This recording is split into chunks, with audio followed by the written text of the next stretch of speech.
አሰላሙ አለይኩም ወራህመቱላሂ ወበረካቱ። ድና የተከበራችሁ ቻናል ተከታታዮች እንዴት ናችሁ? ደህና ናችሁ? ሰላም ናችሁ ወይ? እኛ ደህና ነን አልሐምዱሊላህ። እናንተ እንዴት ናችሁ? እና ለላይኩም ለሰብስክራይብም ለሼርም ለሁሉም ነገር አመሰግናለሁ። ስትበየው ማማት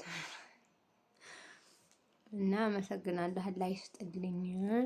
ላይክ እያደረጋችሁ ሼር እያደረጋችሁ አበረታቱኝ እላችኋለሁ ውድ እህቶቼ።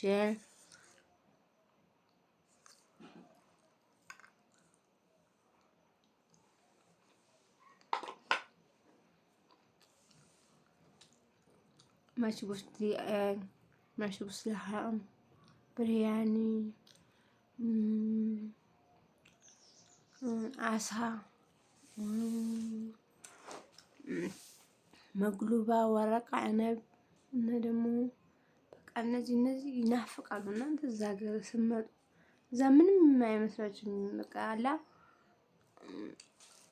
ተደጋጋሚ ከመብላታችን የተነሳ በቃ እንትን እንላለን። የዚህ ነው የምንመኘው። እዚህ ስንመጣ ደግሞ ንፍሮ፣ ቆሎ፣ አሹቅ በቃ እንደዛ ነው።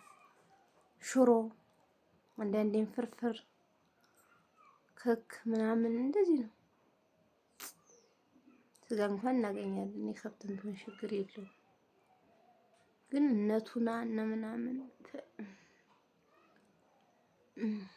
እነዛ እነ ኬንታኪ ምናምን እነ በርገር ምናምን ቺክን በርገር፣ ቢፍ በርገር ምናምን እነ ጌትስ የሚጠባበሰው አላህ ይረተው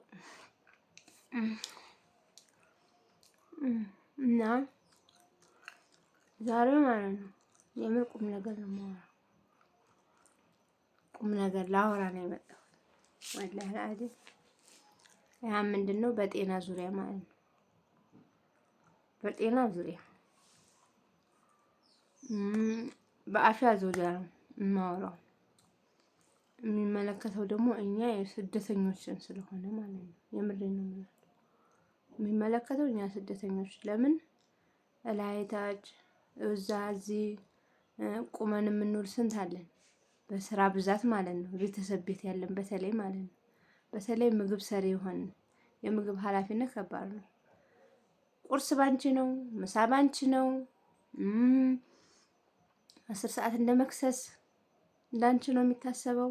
እንደው በትልልቆቹ ሂሳብ ስንወስደው ማለት ነው። ራት ባንቺ ነው። ህፃናት ካሉ ደግሞ አንቺ የምግቡ ሰሪ ከሆንሽ የቤቱ ህፃናት በሚሉሽ ሰዓት ነው ሰርተሽ የምታቀርቢው ማለት ነው። የሚጠባበስም ሊሆን ይችላል፣ ምንም ሊሆን ይችላል። እና ብዙ አመት በቆየን ቁጥር የምናተርፈው በሽታ ነው ውድ እህቶች ማለት ነው። ይሄ የሚያልኩበት የራስ የሆነ ቤተሰብ ናት። 16 አመት በአረብ ሀገር ኖራለች። እንደውም በቅርቡ ነው የመጣው ማለት ነው። 16 አመት። በ16 አመት ውስጥ ምን አደረገች ብትሉኝ ይሄ ነው ማለት አልችልም። ምክንያቱም አሁን በጊዜው እዚህ ስለሌለኝ ነው። ራሷ በቪዲዮ መታዝም ማለት ነው። ለእናንተም ስለሚያስተምር ትነግራችኋለች። ገባችኋላ? በጣም የሰራ ሰው ናት። አሁን ምሳሌ አንዳንዴ ኢጃዛ ምናምን የሚያምረን አለን። ወር ሲሞላ ከጓደኞቻችን ጋር የሆነ ሱቅ ሄደን ልብስ መግዛት፣ ምግብ መብላት ምናምን የሚያምረን እንደዛ አይነት ሴት አይደለችም። ጠንካራ ሴት። ለጠንካራ ሴት ደግሞ ሱብሃንአላህ ጠንካራ ቤተሰብ ኦር ጠንካራ ባል አያጋጥማት። ምክንያቱም ሰርተሽ ብትልኪ ላሱ እዛ ጠንካራ ሆነሽ እዚህ ደካማ ከሆኑ ዋጋ ቢስ ወይም ከንቱ በቃ ሰርቶ መና ታውቂያለሽ? ሰርቶ መና ማለት እዛ ጠንካራ ሆኖ እዚህ የማይረባ ቤተሰብ ያለው ሰው ነው። እውነቴን ነው የምነግራችሁ። ገባችሁ? እዛ ሄዳ ግን የማትረባ በቃ ልፍስፍስ ስራ ሲመጣ የምታማርጥ በቃ መሸበካ አልሰጠችኝም ሴትዮዋ ብላ የምትወጣ ምናምን በጥቃቅን ነገር የምትወጣ ደካማ ግን እዚህ ጥሩ ቤተሰብ ይኖራታል። ያን የሚያነቃቃ እንዲህ ብታረጊው ልባም ሰው ያጋጥማል። ገባችሁ አይደለ? ብቻውን ማወራላችሁ ማለት ነው። በቃ እንብላው እንጠጣው ወይም ደግሞ ላንቺ ሳይሆን ለኔ የሚል ነገር ነው የሆነባት ማለት ነው። ገብቷችኋል አይደለ? 17 ዓመት ኦር 16 ዓመት ባልሳሳት ተኑሮ የ16 ዓመት ውጤት እዚህ አይንሽ መቶ ስታዩ ደስ ይልሻል። ገብቶሻል አባባሌ? ግን በ16 ዓመት ውስጥ ደስ የማይል ነገር ተሰርቶ ደስ የማይል ነገር እንደላክሽው ሳይሆን እንዳላክሽው ሲሆን በዛ ላይ ደግሞ በሽታ ሲያጋጥምሽ በጣም ያማል። ህመም አለው። ገባችሁ? ህመም ምንድነው? እሱ ያጋጠማል። በቃ መጣች የሆነ በህይወቷም ልታገባ የፈለገችውን ሰው ብዙም ደስተኛ አይደሉም። ገባችበት ህይወት ውስጥ ገብታ 15 ቀን ሳይሞላት ታመመች ይችላል። ህመሙ የቆየ ነው። ገባችሁ? እሷ ስለማይታወቃት እንጂ የቆየ ነው። አብሯት የቆየ ነው በሆዷ ውስጥ ማለት ነው። ከዛ እዚህ ወግዲ ከአንዴም 2 ሆስፒታል ሄደ ተመረመረ። ሁለቱም ሆስፒታል ተመሳሳይ ነገር ነው የተነገረን ማለት ነው። የማህፀን እጢ። ገባችሁ? ብዙ ጊዜ እዛ ሆኜ ማለት ነው እኔ ሳልመጣም እሷም እዛ ሆና ያመኛል ትለኛለች። ያው መሽስ እንደዚህ ነው ዳማስ ይሆን ነገር ጠጭበት ፓናዶል ምናምን እንላለን። ያመኛል። ካመመሽ ታከሚ፣ የኔ እህት ታከሚ። እንደዚህ ከበድ ያለና የሚያስፈራ በሽታ ከሆነ የሚነግሩሽ ለምሳሌ ኩላሊትሽ ነው የሆነ ጉበትሽ ላይ ነው የሆነ ነገር ካሉሽ በማስታገሻና በችልተኝነት አትለፊው። በኋላ ጣጣ ይዞብሽ ይመጣል። በጣም የሚያስፈራሽ ከሆነ ስራውም የሚከብድሽ ከሆነ በቃ ይሄን ስራ ከምለቅ የሆነ ነገር ጀምሬያለሁ ኢትዮጵያ እንደምንም ችዬም ጠንክሬም በማስታገሻም በምንም ልስራ አትበይ። በተለይ ትልቅ ቤት የመሰለኝ ማለት ነው። ምክንያቱም ህመምሽ የሚሰማሽ ኢትዮጵያ ስትገቢ ነው። ገብቶሻል አባባሌ? ወይ ስራ ቀይሪ ወይ አገር ገብተሽ ታክመሽ ጤነኛ ከሆንሽ የትም ሀገር መሄድ ትችያለሽ። በሽተኛ ከሆንሽ ግን አንገትሽን ትደፊያለሽ። ገብቶሻል አባባሌ? ያመኛል ትለኝ ነበር እኔ ፓናዶል ነው ስራው ነው እረፍት ስለማታረጊ ነው ምናምን ነበር ምላት። የሚያማት ምንድን ነው?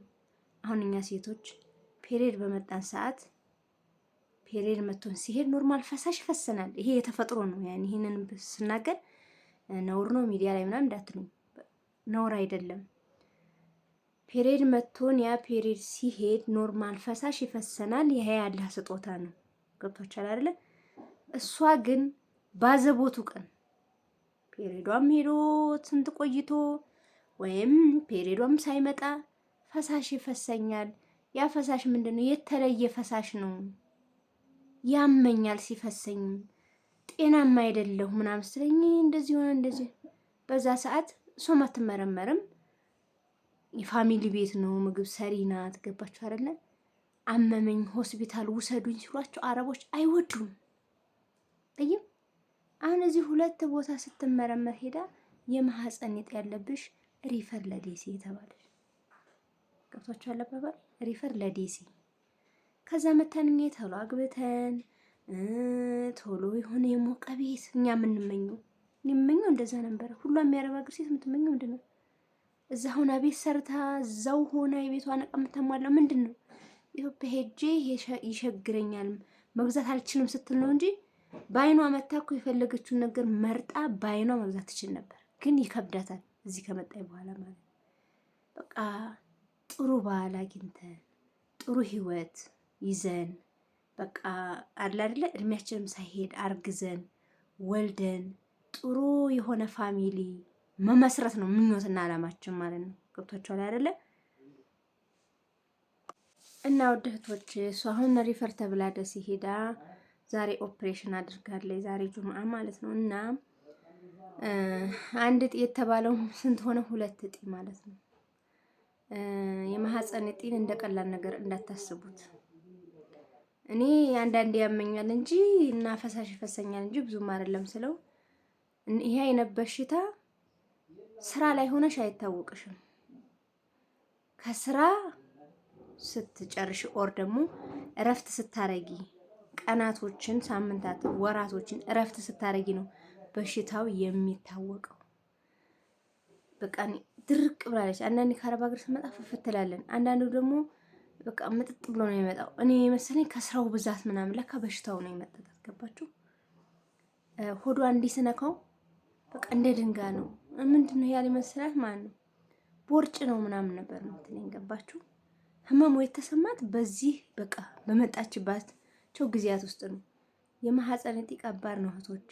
አንደኛ ለጤናችሁ፣ ሁለተኛ ደግሞ በጣም ከባድ ደረጃ ላይ ከደረሰ ማለት ነው ልጅ የመውለድ እድሉ በጣም ዝቅተኛ ነው። እኔ ዶክተሮች ሲሉ ነው የሰማሁት። እና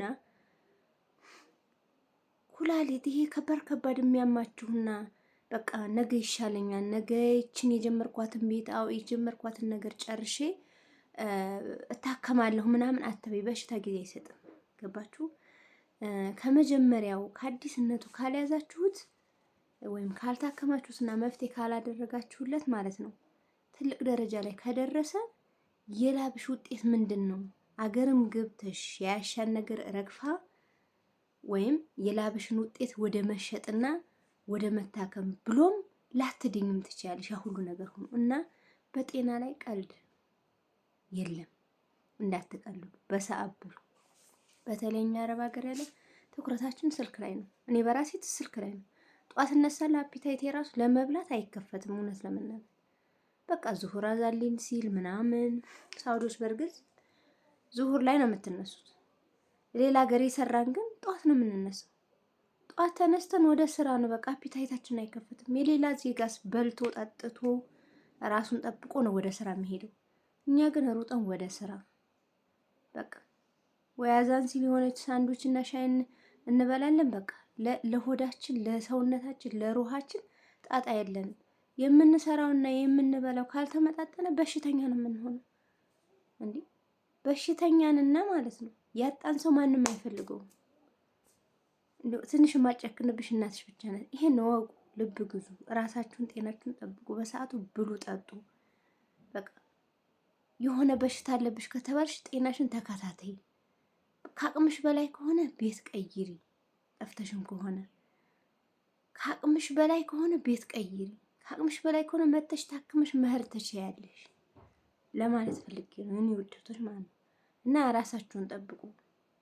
እኛ ኢትዮጵያ መተን እዚህ ከአረብ የመጣ ነው። ኢትዮጵያ መተን አመትን ብንኖር 2 አመት 5 አመት 10 አመትን ብንኖር የአረብ ሀገርን ህይወት እናውቀዋለን። ምንም የሚቀየር ነገር የለም። ስራ ነው። እኛ ደግሞ አብዛኛው ስልካችን ላይ ስናደርግ ሆዳችን እየጮኸ ጨጓራችን መብላት እየፈለገ እኛ ትኩረት አናደርግም። ጨጓራሽ ግን ጮሆ ብትበዩ አይቀበልሽም። ምክንያቱም ተዘግቷል። በኋላ የጨጓራ በሽተኛ ሆነ። ስንቱ ነው የጨጓራ በሽተኛ የሆነው? ምክንያቱም በሰዓቱ ባለመብላቱ ማለት ነው። እና እህቶቼ የዛሬው መልእክት ይሄን ይመስላል። ጠንክሩ፣ አብሽሩ፣ በርቱ፣ ጤናችሁን ጠብቁ። በተለይ ብዙ አመት የኖራችሁ ኑ። የምር ከዚህ አመት 14 አመት ኑረሽ የሆነ ነገር የሌለሽ ልትኖር ትችያለሽ። 14 አመት ኑረሽ ቦታ ብቻ ኦር ቤት ብቻ ያለሽ ልትኖር ትችያለሽ። በማን ምክንያት? በቤተሰብ ምክንያት፣ በእህት በወንድም ምክንያት። እህት እንኳን ፕሮሰስ አድርገሽ ብትልኪያት እህት አትጨክንም፣ ብርሽን ትመልሳለች። ስንት ጊዜ ነው ወንድምሽን በባህር ያመላለሽው? ሲሄር ሲመጣ ስንት ጊዜ ነው ያክስት ልጅ ያጎት ልጅ ያነሳሽው? እንኳን ሊመልሱልሽ ሳይሰሩም የሚያዙ አሉ። ሰርተውም አንቺን ምን አገባን የሚሉ አሉ። ለምን እድሜሽን ትጨርሻለሽ? ለራስሽ ለነፍስሽ ሁኚ እንዴ። ብዙ አመት ከቆየም በኋላ ነው የምንባንነው ማለት ነው። አሁን የሚሄዱ ኦር ደግሞ የዛሬ 5 አመት የዛሬ 4 አመት የሄዱ ግን ለምን እንደሚሄዱ ስለሚያውቁት ወይ ቶሎ ያገባሉ። ኦኬ ቶሎ ያገቡና ከባሏ የሆነ ነገር ታደርጋለች። ኦር ደግሞ ማለት ነው አባቷ ስትሄድ ቤት አለ አይደል? ቤቱን ታድስለታለች ሳሰራ ማለት ነው። ታስገርፋለች፣ ታሳስራለች። ከዛ የራሷን ህይወት ላይ ነው እንትን የምትል። ድሮ ይሄድን ግንስ በቃ ለእንደዚህ ለእንትና ለምናምን ለምን ላትመሰገኝ ማለት ነው። ወንድሜን ሳነሳ፣ ወንድሜን ስድር፣ ወንድሜን ባጃጅ ገዝቼ ስራ ሳስጀምር በባህር ከፍለሽ ከምትወስጁ ማለት ነው መምጣቱ ለማይቀር በፓስፖርት ወሰጁ። በፓስፖርት ስትወስጁ ስራ አግኝቶ ነው የሚሄደው።